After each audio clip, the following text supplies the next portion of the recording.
2014 और 19 में फ़िज़ा में मोदी के हक़ में एक वेव दिखाई देती थी, लहर दिखाई देती थी।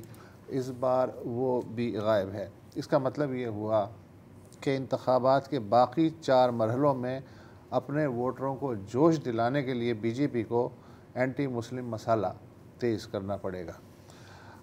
इसके जो संकेत हैं या आसार जी वो हमें दूसरे मरहले के बाद से ही मिलने शुरू हो गए हैं। मसलन राजस्थान में एक इंतखाबी रैली से खिताब करते हुए मोदी साहब ने कहा कि ये चुनाव एक राष्ट्र, एक धर्म और एक भाषा का फैसला करेगा। समझ गए? वन नेशन, वन लैंग्वेज, हाँ, और वन रिलीजन। पहले सुना है, वन रिलीजन कैसे सुना? आइन राइख, आइन वोल्क, आइन फ्यूरर।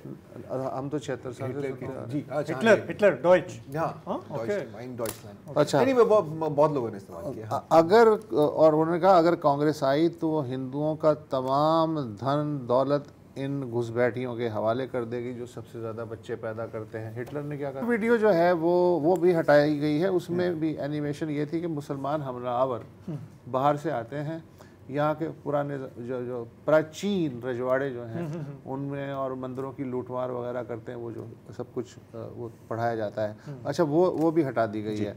अच्छा, गुज़िश्ता माह कांग्रेस ने बीजेपी के ख़िलाफ़ मुनाफरत फैलाने और इंतखाबी ज़ाब्ता अखलाक की पामाली के ख़िलाफ़ कर्नाटका में उसकी हुकूमत है तो वहाँ एक FIR दर्ज करवाई, क्योंकि बीजेपी ने कांग्रेस के मंशूर पे चोट की थी कि ये कांग्रेस का कम और मुस्लिम लीग का मंशूर ज़्यादा लगता है। अच्छा, बेसिकली ये जो जुमला है ये मोदी जी ने बिहार में एक इलेक्शन रैली जो है, चुनाव रैली, उससे खिताब करते हुए कहा था। और उस वक्त होना ये चाहिए था कि इलेक्शन कमीशन जो है वो बराह रास्त मोदी जी को से सवाल करता, भाई ये क्या हो रहा है, लेकिन इलेक्शन कमीशन कहाँ से कर। अच्छा, आपने लव जिहाद सुना होगा? जी बिल्कुल। आपने भूमि जिहाद सुना होगा, यानी ज़मीन पे कब्जा करना। थूक जिहाद भी सुना है। अच्छा, इस बार मोदी जी ने रियासत गुजरात में वोट जिहाद मुतारिफ कराया है। अच्छा, इसका पस मंज़र ये है कि यूपी में समाजवादी पार्टी, जो अब कहीं नज़र नहीं आ रही, उसकी एक उम्मीदवार है मारिया आलम। उन्होंने अपने एक जलसे में कहा कि मोदी को निकालने का एक ही तरीक़ा है कि मुसलमान इलेक्शन को जहाद समझ के ज़्यादा से ज़्यादा वोट डालें। अच्छा, हंगामा हो गया ज़ाहिर है मीडिया पे कि जहाद आ गया। अच्छा, तो मारिया ने कहा कि भाई ये अरबी का लफ्ज़ है और इसका मतलब है कोशिश, स्ट्रगल, कोशिश। लेकिन बीजेपी का आपको पता है वो लेवड़े ये जो लाइनर है। तो मोदी जी ने गुजरात में अपने हामियों को गरमाया कि मैं ना कहता था कि ये जहादी जो हैं देश और लोकतंत्र के लिए सबसे बड़ा ख़तरा है। अब ये वोट जहाद पे उतर आए हैं। ठीक है, इशारा आप समझ गए होंगे।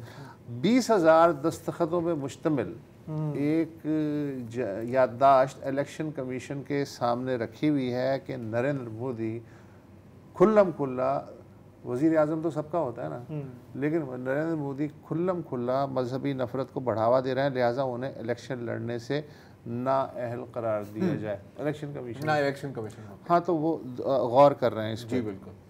अच्छा, गुज़िश्ता महीने आपको याद होगा वज़ीर दिफा राजनाथ सिंह जी, उनसे उन्होंने एक इंटरव्यू में कहा था कि ये जो आतंकवादी हैं अगर भाग के पाकिस्तान भी चले जाएं तो हम वहाँ उन्हें घुस के मारेंगे। अच्छा, और वो मार भी रहे। वॉशिंगटन पोस्ट ने गुज़िश्ता हफ्ते एक जो है इन्वेस्टिगेटिव रिपोर्ट शाया की थी कि रॉ के जो बैरून मुल्क कातिल दस्ते हैं उनका पूरा नेटवर्क किस तरह से काम करता है उस पर।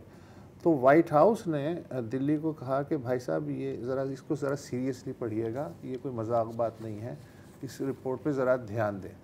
मोदी जी ने इस बात को पे जो ध्यान दिया उसका सबूत ये है कि गुजरात में, अच्छा गुजरात में अब पोलिंग मुकम्मल हो चुकी है।